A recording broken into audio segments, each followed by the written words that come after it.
morning. My name is Katie Brandt. I am the Director of Caregiver Support Services in the Massachusetts General Hospital Frontal Temporal Disorders Unit, and I am overjoyed to welcome you to the 2018 Massachusetts Rare Disease Day celebration.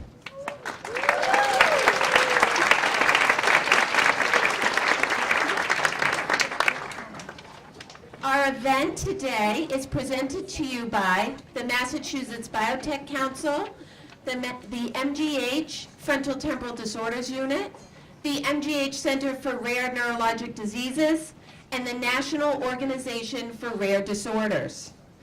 Today marks the 10th Rare Disease Day celebration hosted by MassBio. In 2009, the first celebration hosted 75 attendees. This year, our registration exceeded 500 people.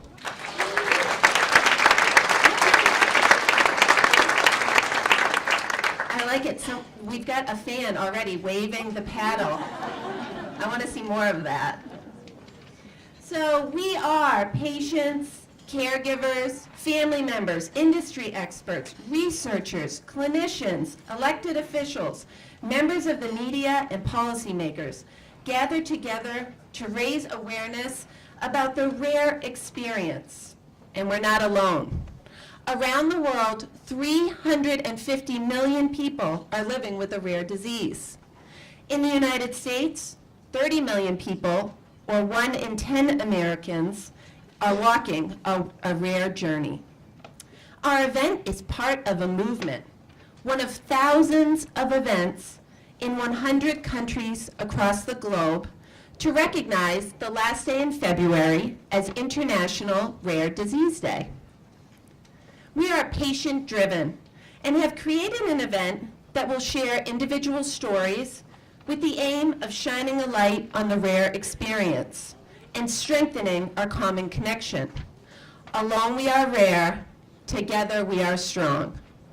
Who here has heard that slogan before? I want to hear it. Are we ready? On the count of 3. 1, 2, 3. Alone we are rare, together we are strong. That was awesome. Share that strength by sharing the experience you're having right now when you leave here today. Talk with a coworker at lunch. Make a friend on the tea ride home. Steamroll over any other dinner conversation. You have something important to say because you want to share the impact and the inspiration that comes from focusing on rare diseases today. Before your head hits the pillow tonight, help us raise the conversation about rare disease on social media by using the hashtags patient-driven and Rare Disease Day. How many people have a Twitter account? How many people use it? Using it right now, that's right. There you go, Bob's tweeting me. Our rare community is not limited to this space or this day. And in fact, we're about to exceed this space. Standing room only, I love it. We are here today because of the dedication of individuals and agencies across the globe, around the country, and in our very own backyard. I recognize and thank Bob Coughlin, President and CEO of MassBio, for his leadership and support of this event, and Susan Martin, Director of Government Affairs for MassBio, for coordinating today's event with a passionate attention to detail and love for the rare community. Let's all give Susan a round of applause.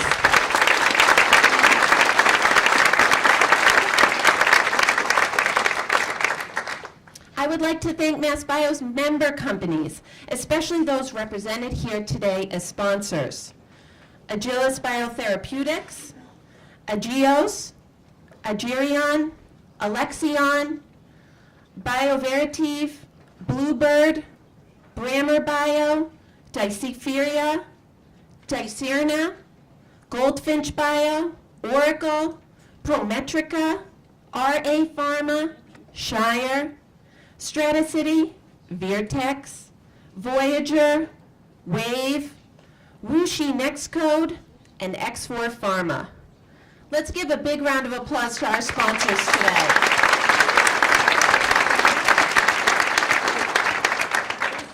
And thank you. Thank you to our partner organizations who have helped to spread the word. Most importantly, thank you to all of the patients and the families, to all of the industry experts, every single person who's here today who made time in their schedule to come out and show support, to show that alone we are rare, together we are strong. Come on, everyone. Alone we are rare, together we are strong. This is going to be great. This is going to be great. I am now proud to introduce State Representative Brian Ash to lead us in the official proclamation of today as Rare Disease Day in Massachusetts. Representative Brian Ash is currently serving his 5th term in the House of Representatives, where he represents the 2nd Hampton District, consisting of Longmeadow, East Longmeadow, Hampton, and Monson. He currently serves as the House Vice Chairman of the Committee on Elder Affairs. He also serves on the House Ways and Means Joint Committee on Revenue and State Regulatory and Oversight Committee. Representative Ash filed Bill H1650, permanently making February 28th Rare Disease Day in the Commonwealth. Representative Ash, welcome.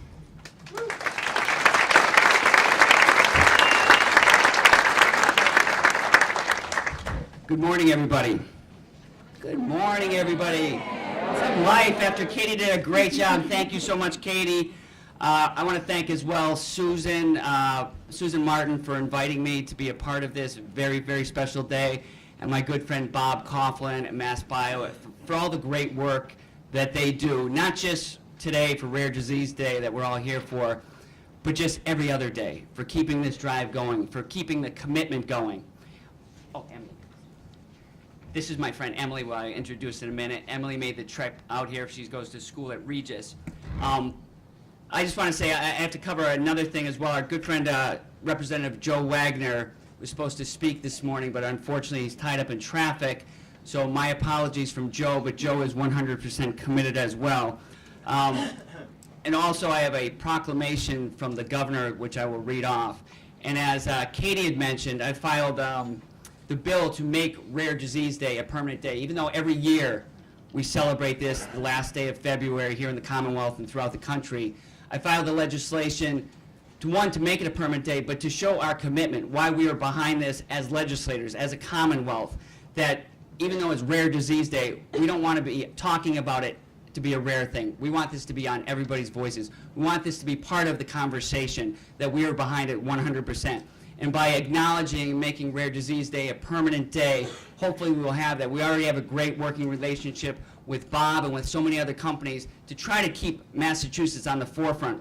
Massachusetts, as you all know, is a leader in healthcare, the leader in so many things, and we should be the leader in helping to prevent Rare Disease Day, to help get research, to help get funding. So these diseases, even though there's many across the country, across the world, people suffering rare diseases, we want to make it so they have the research, they have the funding. So somebody like Emily can hopefully get an answer to her problem. Somebody like Bob's son, all the millions of people throughout the country can get some support, can get some help, that they don't have the recognition, they don't know the names of the diseases, that people don't have it on the tip of the tongue. But the way they're suffering is just as real, is just as important, the work that we do to try to help them. As I mentioned before, I originally came to this event soon after I was elected to the House in 2008, and I got to speak. And at that time, I had a gentleman in my district whose son was suffering from a rare disease. And I didn't really know anything about Rare Disease Day, and I came and I spoke, but then I got to know a little bit more. Then I started getting invested. Then a few years back, I met Emily. And Emily is here with her mother and father, Ron and Mary, who made the trip out from Monson, Mass.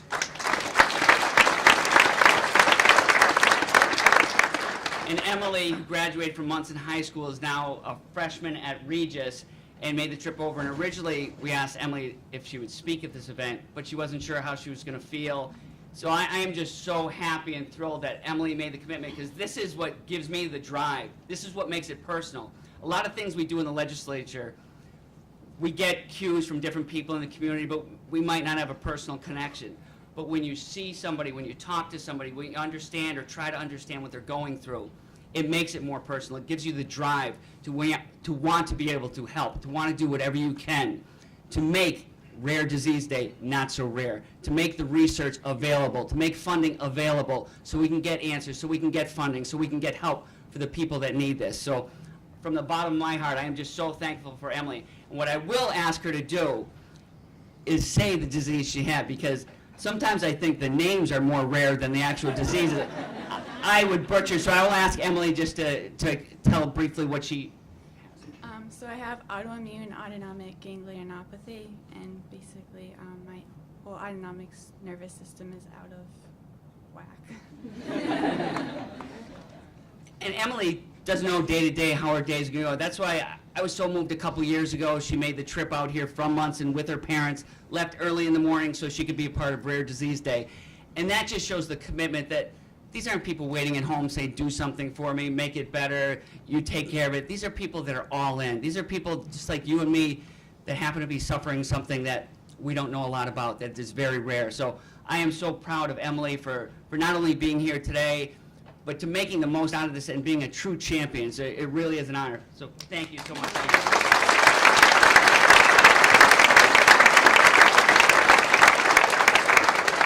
Now, if you'll indulge me, I will read a proclamation. Do you want me to read the whole thing? I was going to say, you don't want me to read the whole thing. But basically, the governor and lieutenant governor are recognizing, and this is a good step to recognize what Rare Disease Day is, why we celebrate it here in Massachusetts, why we try to make this so important for us, so it isn't as rare to be able to talk about, so we can come together, so we can get more funding, so we can do more research, so we can get a better understanding about rare diseases.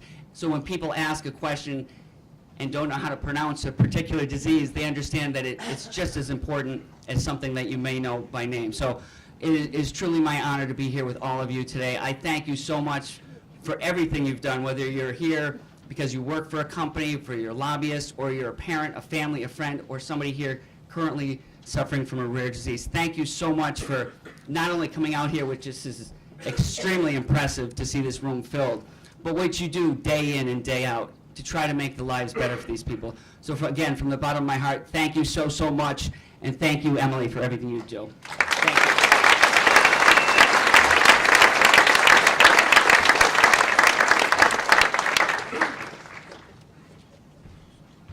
Thank you, Representative Ash. That was a wonderful summary, and thank you, Emily. Thank you. Wow. I am always so moved when we have community members and members of our rare community, patients and families that are showing us, show you're rare and show you care. It is very impactful. So, I think I mixed up my papers. That's what happened there. Okay.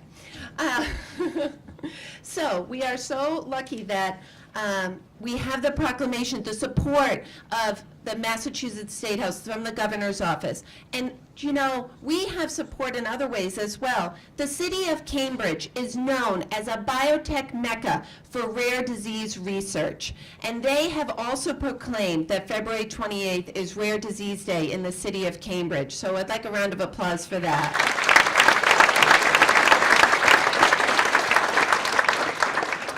The National Organization for Rare Disorders, NORD, coordinates Rare Disease Day in the United States and leads us in the charge of improving knowledge of rare diseases amongst the general public, advocating for public policy in support of patients living with rare disease, and encouraging researchers and decision makers to address the needs of those living with rare diseases. Each year, NORD has a legislative focus for Rare Disease Day. This year, NORD is teaming up with a coalition of Massachusetts patient advocates to work to reform Fail First. How many of you have heard of this? Okay, so here we go. I'm going to explain it to you. So Fail First is also known as step therapy policies in Massachusetts. Fail First occurs when a person's insurance company denies coverage of a prescribed medication until that individual has proven or failed on medications decided by the insurer. This can lead to delays in care and negative health impacts for the patients.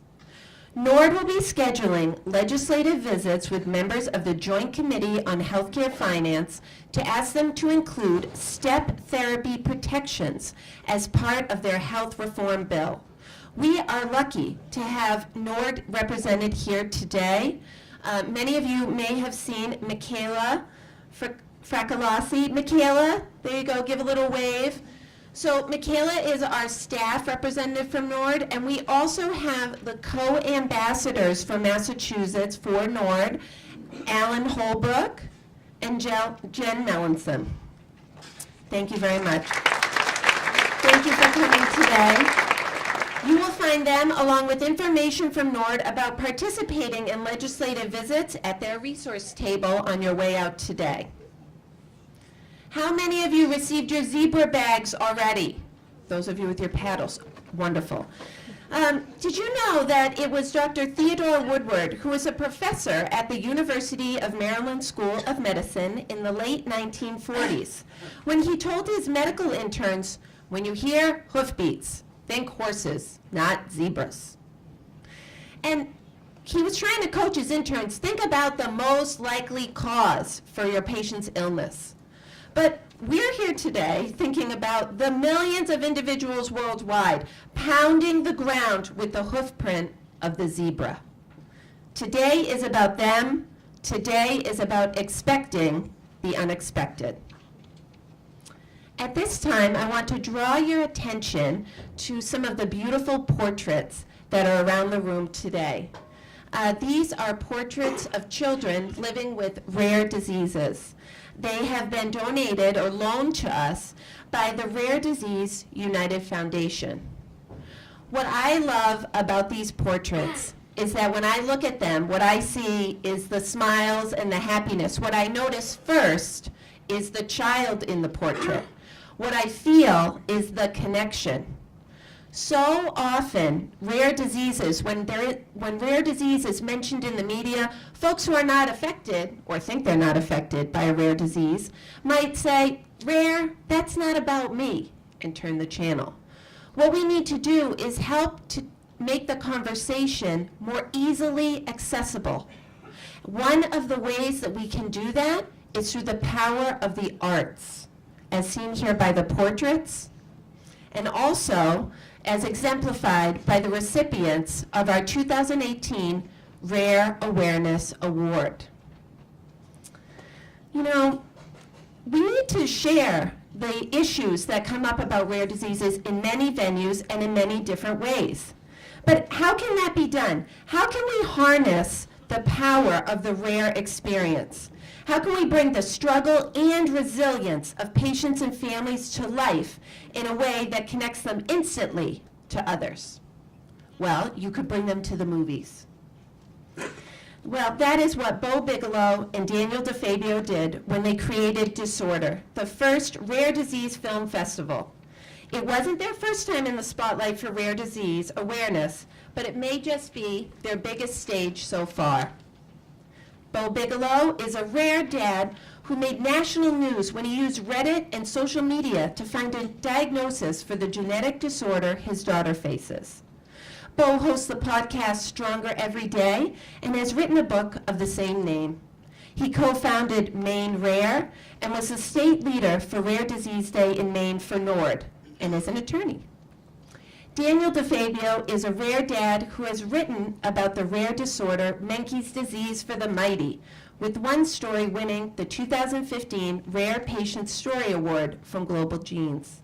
He made a documentary on Menkes syndrome narrated by Oscar nominee Mary McDaniel. In 2008, he founded the Ballston Spa Film Festival. And we will now watch a trailer of their film festival, Disorders. We wanted to create a space where rare disease families could share their stories on the big screen and face-to-face.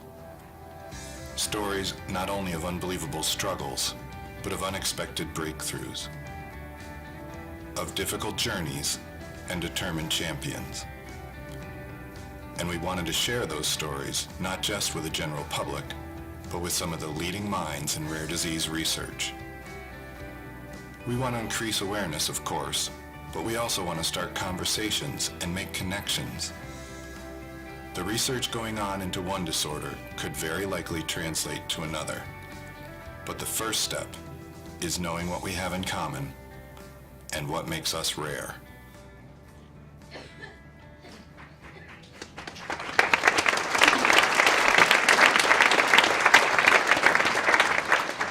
I am now proud to invite Lynn Parrish from Shire up to present Bo and Daniel with the first Rare Awareness Award. Thank you. Thank you, Katie. Just fabulous. Thank you so much for leading us today. I was so fortunate to be able to attend part of the Rare Disease Film Festival. I went the day that it was in Cambridge and was so moved and inspired and thrilled to see these films. So thank you for your work. I'd like to, on behalf of the MassBio, the MGH, Frontotemporal Disorders Unit, and NORD, I'm very proud to present both of you with the first 2018 Rare Awareness Award. And Katie wrote some beautiful words that I can't say it any better, so if you don't mind, I'm going to just read what's going to be on their plaques. And it says, "For extraordinary efforts to raise awareness for all rare diseases by shining a light on the rare experience and the resilience of the human spirit through the creation of Disorder, the first Rare Disease Film Festival." So congratulations. We're delighted to give you.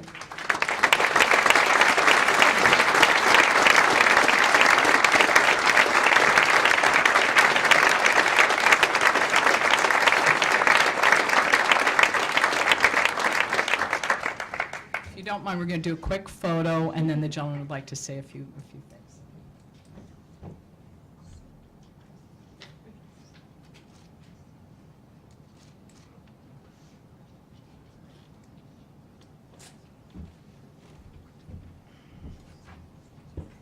Good morning.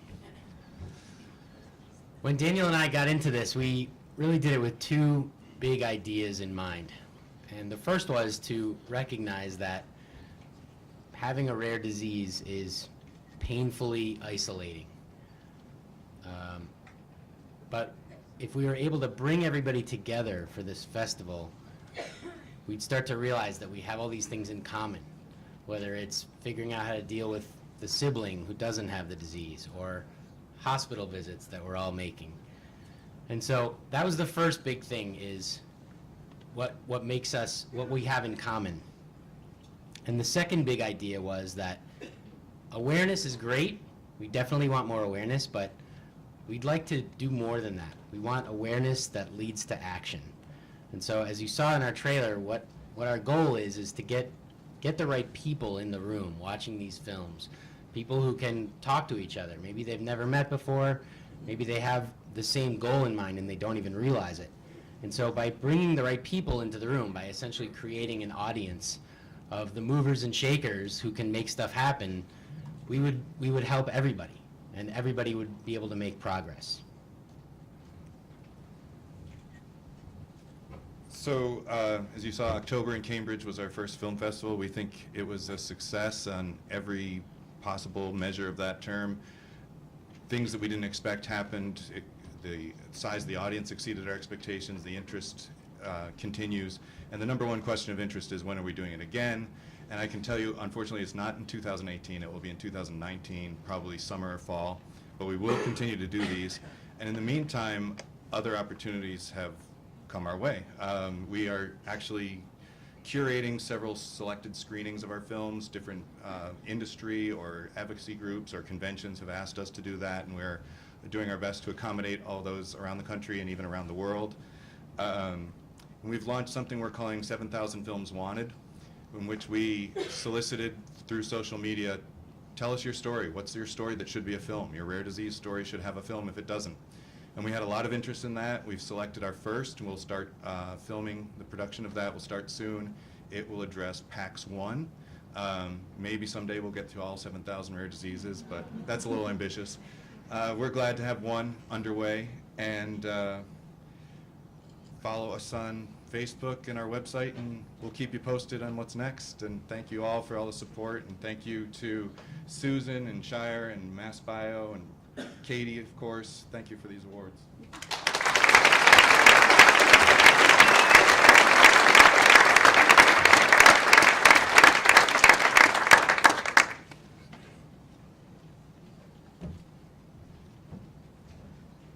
Daniel, I know that if you want 7,000 films, you'll get them. So I have full confidence. That was so meaningful. That was the first time we've given that award, and what was so special about it was the extraordinary efforts that Daniel and Bo went through to be so inclusive of so many rare diseases. So I told them, I said, this is a great venue. You can meet lots of people who would be interested in your project. So please reach out to them. They do want to hear from you. Now, I am so excited to move our program along and introduce you to our next speaker, Jen Melanson. Jen is a married mother of 3 who has worked in healthcare for almost 20 years, currently in CCU at the UMass Memorial Medical Center. She is about to complete her undergraduate degree in Human Services from Fitchburg State University this May. Jen says that when her kids started to go to college, it was time for her to go too. She is currently engaged as a research intern through the Shriver Center at UMass Medical School studying Fragile X syndrome, which we know is a rare disorder. A patient advocate since 2010, Jen currently serves as Massachusetts volunteer co-ambassador with NORD's Rare Action Network. Jen has spent 6 years in clinical trials for treatment of hypoparathyroidism until study drug was FDA approved in 2015. Jen even gave patient testimony in support of drug approval at the FDA hearing in Washington, D.C. She is also currently participating in 2 separate research studies for CTLA4 haploinsufficiency, a rare genetic immunodeficiency disorder. Jen, welcome.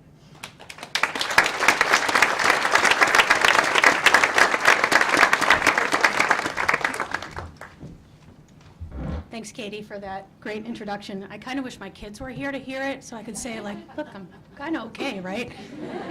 So, this is my 4th Rare Disease Day here in Massachusetts, and I'm looking at this room, and it's just incredible. So, thank you all for being here. And thank you to Katie and to Susan for organizing this day. You guys are the heart and soul behind this, so thank you. So when I heard that the theme of this year's Rare Disease Day centered around research with a focus on diagnosis, I thought I knew exactly what I would speak about today. I figured I'd come up here and I'd tell you all about how I spent 6 years in clinical trials to test a new treatment for my rare disease hypoparathyroidism. I would explain how I spent the first 5 years after my diagnosis debilitated with this disease, which causes low calcium levels in the body, resulting in muscle spasms, weakness, cramping, fatigue, cognitive impairment, just to name a few symptoms. I described the difficulties that I had finding a physician who was experienced with treating this disease and how the disease impacted my family life, my work life, and my social life. I would explain the trepidation I felt at traveling to Bethesda, Maryland on my own to begin my first clinical trial at the National Institutes of Health, where I would spend at least 2 weeks hospitalized away from my family.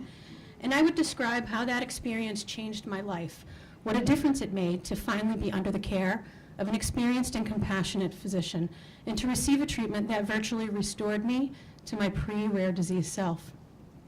When the NIH trial ended after 6 months, the study doctor helped me find another clinical trial, an experienced hypoparathyroidism physician here in Boston at Mass General Hospital. I spent 5 more years in clinical trials at MGH until my study drug went to the FDA for approval, and as you heard Katie say, I traveled to Washington, D.C. and gave patient support for that drug at the approval hearing.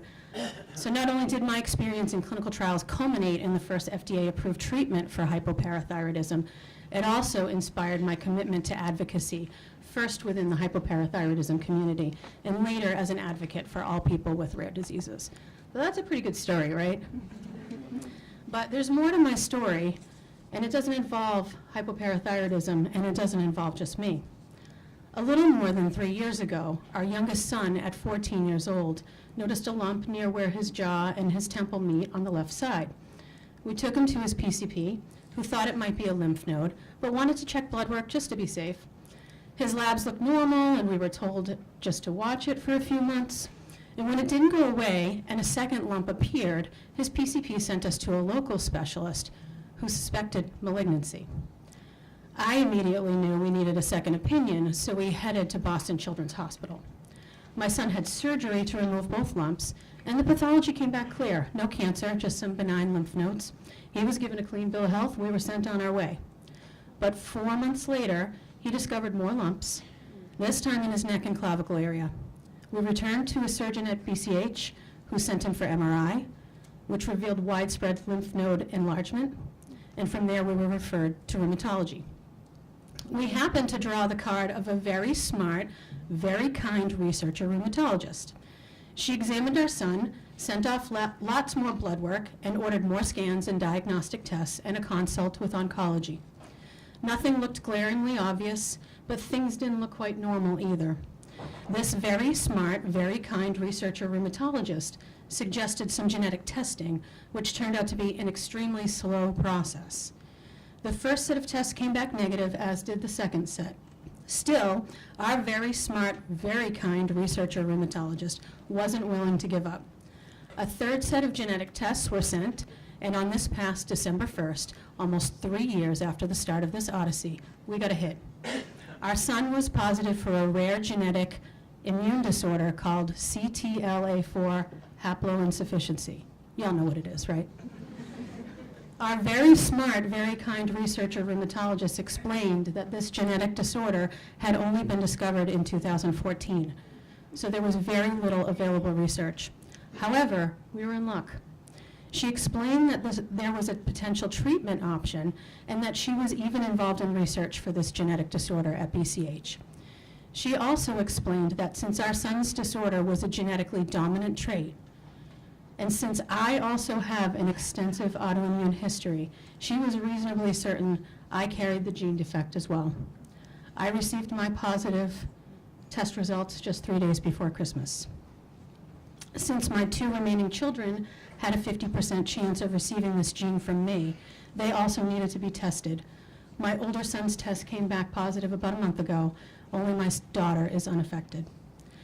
So while it took almost 3 years to diagnosis for my son, it took more than 45 years for me.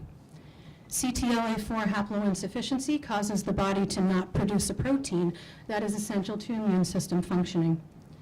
It can cause widespread lymph node enlargement, as seen in my younger son. It can also cause autoimmune disorders like rheumatoid arthritis, which I was diagnosed with 6 years ago. And while the literature is scarce, there has been some association with gastric cancers and lymphoma, which is what took my father's life at the young age of 41. As you can imagine, sorry, our family feels a little like we've been broadsided by an oversized tractor trailer going 100 miles an hour. But I actually think we're pretty darn lucky. Not only are both of my sons now under the care of this very smart, very kind researcher rheumatologist at BCH, I also managed to find myself a very smart, very kind immunologist at Mass General Hospital.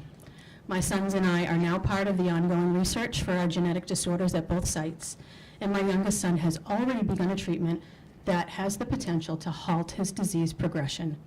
How lucky are we? But there's a...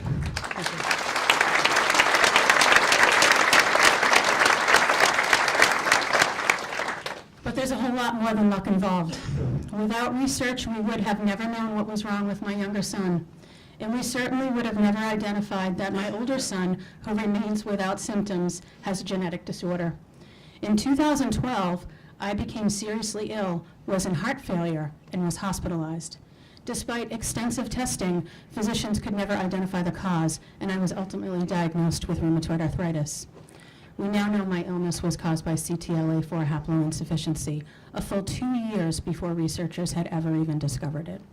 Research has been the key to our family's diagnosis, and it remains the best hope for anyone who is undiagnosed. Speaking of hope, I wear a necklace with a little silver disc, and it has the word hope stamped on it. I got it a little over a year ago, right around the time we took our son to the Jimmy Fund Clinic at Dana-Farber to meet with an oncologist. And let me tell you, it is a special kind of awful to be told that your child may have cancer. I had a hard time finding hope back then. I needed a tangible reminder, something I could physically hold on to, so I had this necklace made. But as great as this little silver disc is for reminding me that there's always hope, it is nothing compared to the diagnosis and treatment potential we've received through research. Rare disease patients and families absolutely need the hope that comes with research. For many, especially the undiagnosed, it's the only hope that they have. Thank you.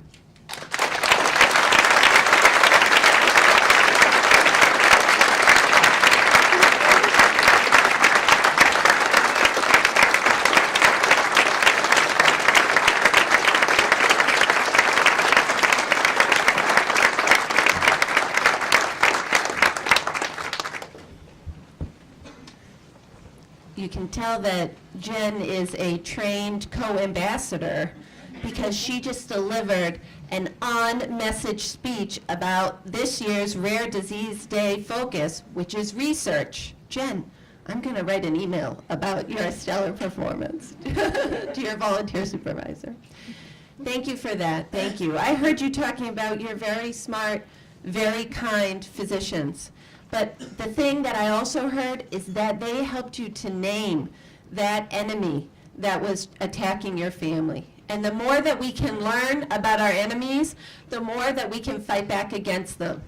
And by coming together today, we remember that alone we are rare. Come on, alone we are rare. Together we are strong. And we're all here for you, Jen. Thank you for that. Thank you. Our next speaker is Michelle Hirsch Donovan. She is a surgical pathologist and the chief of the genitourinary pathology service at Brigham and Women's Hospital. Michelle and her husband Michael stay busy in Milton with 5 children between them, ranging in ages from 12 to 43. Their family became actively involved with neurofibromatosis. I told Michelle I could say it. I told her I could. Neurofibromatosis Northeast, NF Incorporated, NE, in 2010 after their 12-year-old daughter Riley, aka Rue, was diagnosed with NF type 1. Riley has many specialists at Children's Hospital in Boston, and Michelle has ridden in all 7 Coast to the Cure NF bike rides and has personally raised just under $112,000 in total for NF Incorporated New England. Let's give a round of applause to Michelle for that.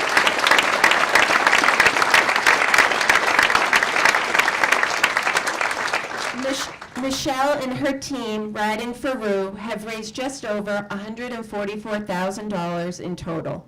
Michelle and her family are very thankful for the support they have received from NF Incorporated New England and the many other NF families they have met. Michelle, welcome.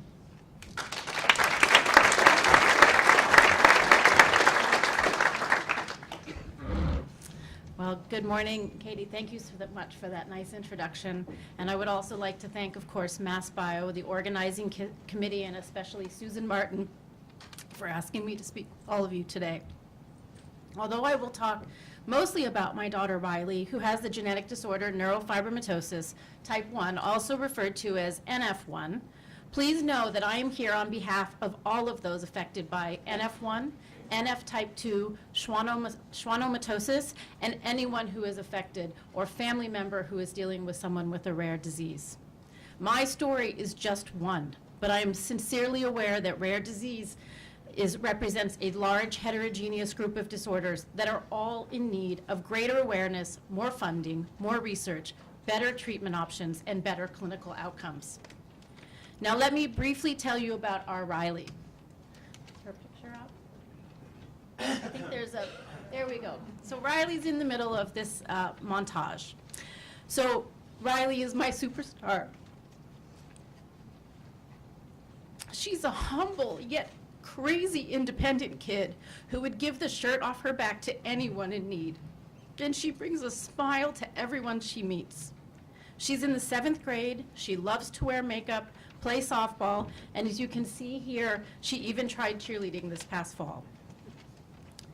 She idolizes her older siblings and adores Animal. She sounds like a normal kid, right? But Riley's life is not entirely normal. When Riley was born, she presented with hypotonia and gross motor delay.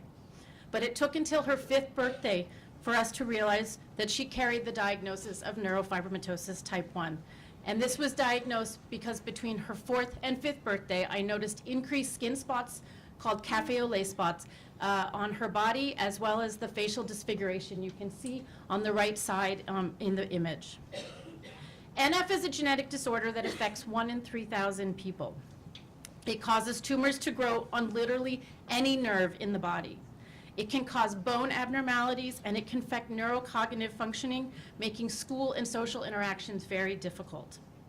Some cases of NF are so mild that those that are affected have no idea they carry the diagnosis, and they can go their entire life not knowing that they have NF until they pass it on to one of their kids, who then presents with more severe symptoms. In the same way that Jen spoke about how her son was diagnosed first, that frequently happens in NF, where a child is diagnosed and they check out the parents and find out that the parents carried the disease and passed it on to their child. 60% of cases with NF are spontaneous mutations, and that's what we believe happened with our Riley, but 40% are passed on from parents who carry the mutation on their gene. Other cases are not so mild and can be so severe as to cause death. Now, when Riley was first diagnosed with NF, we were shocked to find out that she had just 1 tumor in her face, but 3 in her head and neck region. The one is the disfiguration you can see in the photo, but there is another one that wraps around her left ear canal, and a 3rd tumor that's at the base of her skull and tracking through her skull that is so close to her carotid artery. In fact, too close for comfort for me, because if that tumor does grow too large, it could compress the carotid artery, which is a very major artery, and could cause her to have a massive stroke. Riley also has ADHD and wears a body brace daily for scoliosis. She has an MRI every single year and sees to up to 10 specialists annually. A year ago, Riley had her first of likely many surgeries to dislodge a tooth that was wedged in the tumor in her face. Now, treating NF is very difficult and often very frustrating. For one, surgery is rarely curative and the tumors frequently grow back, and chemotherapy is frequently ineffective. Secondly, the manifestations of NF differ significantly, as I mentioned, from mild to severe, but most people present with different symptoms overall. And this limits the approach, a general approach to neurofibromatosis, and requires the clinicians to instead treat the patients individually. What I have here surrounding Riley is a group of NF heroes that I have come to know over the past 7 years. Each one has their own unique issues. In the upper right-hand corner is my dear friend Emma. Emma has a tumor on the nerve that innervates her eye called an optic glioma. She has severe learning disabilities and she has difficulty socializing. It is the day-to-day issues that affect Emma the most, as she has had a hard time finding a school that can accommodate her needs. In the middle on the right is Leah. She has NF type 2. She has facial paralysis and has been operated on at least 10 times over the past 5 years, the last of which has left her totally deaf in her right ear. On the bottom right-hand corner is Ryan, another just ball of fire. Ryan had his leg amputated at the age 1 for something called tibial dysplasia. And recently Ryan was treated with chemotherapy for a growing optic glioma. In the upper left-hand corner is Aaron. Sadly and tragically, Aaron developed a malignant brain tumor at the age of 26 and died last year at 29. Now, one of the worst things about however, about NF is not what we know the patients carry, but it's what we don't know about these patients and these children and my child.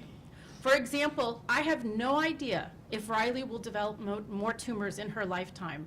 1 more, 10 more, hundreds more. Will puberty make Riley's tumors grow bigger or in number?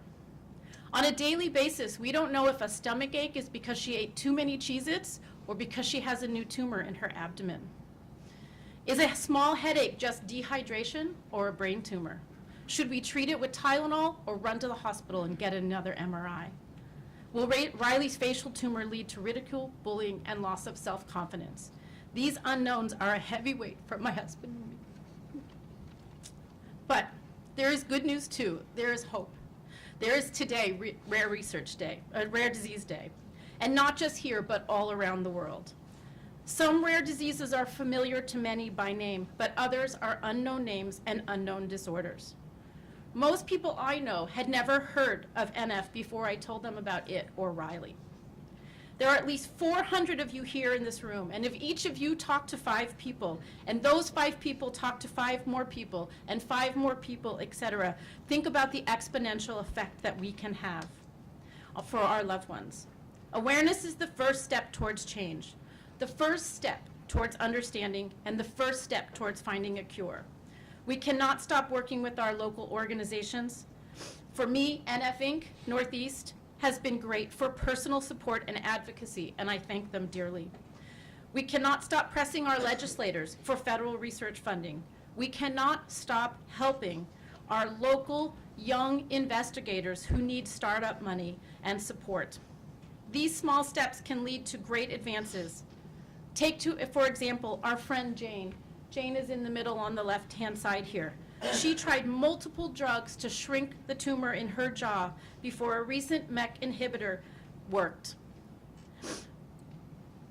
This tumor has shrunk the size of her tumor and shrunk the tumors of 70% on the clinical trial. This research clinical trial was recently published in the New England Journal of Medicine, and in the past few weeks was just recognized by the FDA as an orphan drug for NF. This is progress. Hope and progress are 2 of the many reasons why we as a group never stop fighting. I know I will never stop fighting for my Riley. She, like many of your loved ones, is worth each and every ounce of our fight. Thank you very much.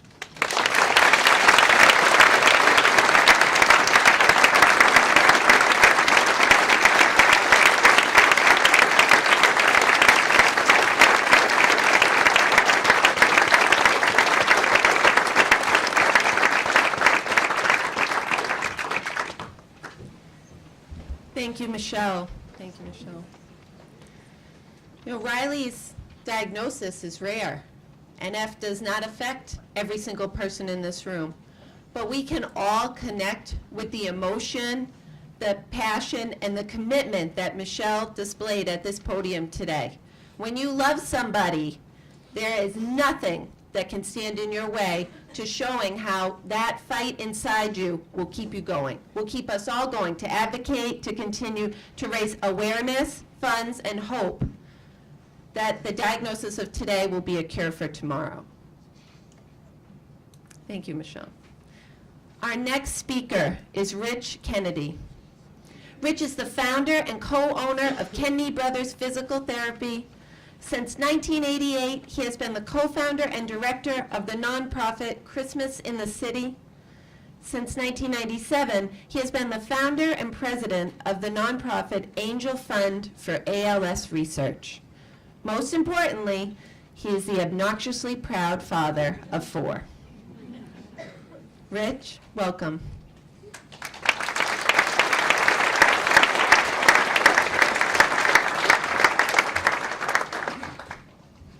Obnoxiously proud is a term I stole from my mother. I want to tell you my story as quickly as I can about ALS. ALS is something I've been fighting tooth and nail for just about half of my lifetime.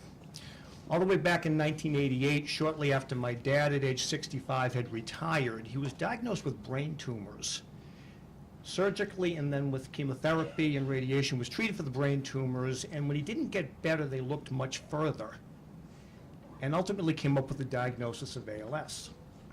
Kind of snuck up on us, and we had attributed everything thus far to his brain tumors and recovery from the surgery. Well, a month later, he passed away. And we got the news from his neurologist, who was terrific with brain tumors, that The rest of the family had nothing to worry about because there was nothing genetically involved with ALS.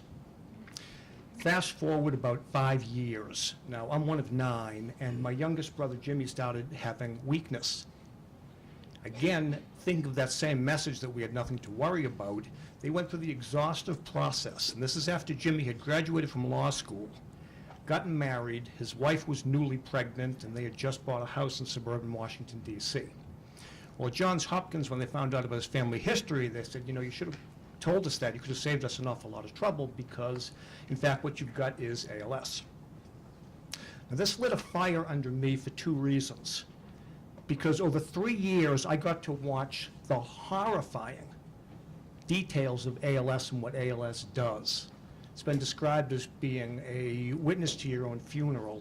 Your intelligence stays intact as your body shrinks, shrivels, and ultimately dies.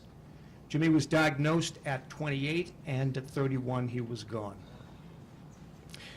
Shortly after that, with some like-minded people, I decided enough's enough, and we've got to do something. Self-servingly, I had 2 kids at the time, and now I have 4, knowing that they and the rest of my family were somewhat susceptible to this. Turns out that 50% of them are susceptible to this. So we started an organization we ultimately called the Angel Fund. And the idea was unique for 2 reasons. It was discretionary research. So my job was to find the best researcher around. I thank God every day that I grew up around Boston because he was at Mass General at the time. Dr. Bob Brown is now at UMass Medical. We decided that we would fund discretionary research, meaning that this guy didn't need to prove anything to us. If he had a good idea, we wanted to fund that and get some traction. Going all the way back 22 years, you can imagine some of the frustrations that I went through, begging for dollars, begging for nickels and dimes, because we had a quote-unquote orphan disease we were dealing with. Money didn't go to orphan diseases because drug companies couldn't make money off that. But we persevered. I bless Dr. Brown every day for the moment that I met him. And over this time, what we've done is we've gone and we've raised just over $15 million to fund his research.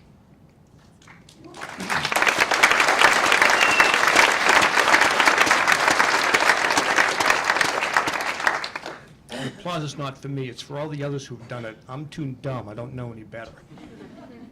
Anyway, going forward with this, I wish I had you people 20 years ago. It's phenomenal to see just what is going on and what is happening with this. Now, just about almost 2 years ago, training for my 32nd Boston Marathon, I felt the weakness in my left leg. And you can imagine, folks, there was kind of a black cloud always over my head that I did my best to ignore. Well, 9 miles into what should have been a 23-mile run, I couldn't run anymore and had a long walk home. I kind of knew what was happening. Sure enough, 2 weeks later came the diagnosis, in fact, that I had ALS. Don't feel bad for me because, number one, my dad never had a chance. He was given a death sentence. My brother Jimmy never had a chance, given a death sentence. The 100 or so patients that I've treated as a physical therapist who passed away never had a chance.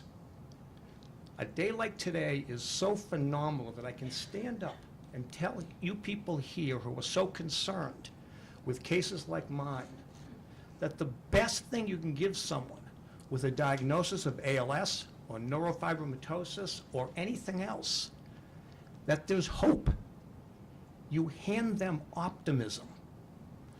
Why am I so happy every day? Because of this optimism. As early as this summer, I very likely will be the first patient to undergo what we call C9 gene silencing. It's a first step. Will it save me? It just might.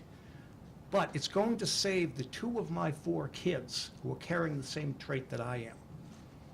My dozens of nieces and nephews who, again, are going to come down with the same thing. So, specifically, Susan, thank you. Katie, thank you. Hate to say it to you, Bob, but thank you. You as well. This is absolutely phenomenal, and I'm going to leave here even more optimistic than when I came in. So thank you all for all that you're doing. Thank you for being here, and thank you for listening.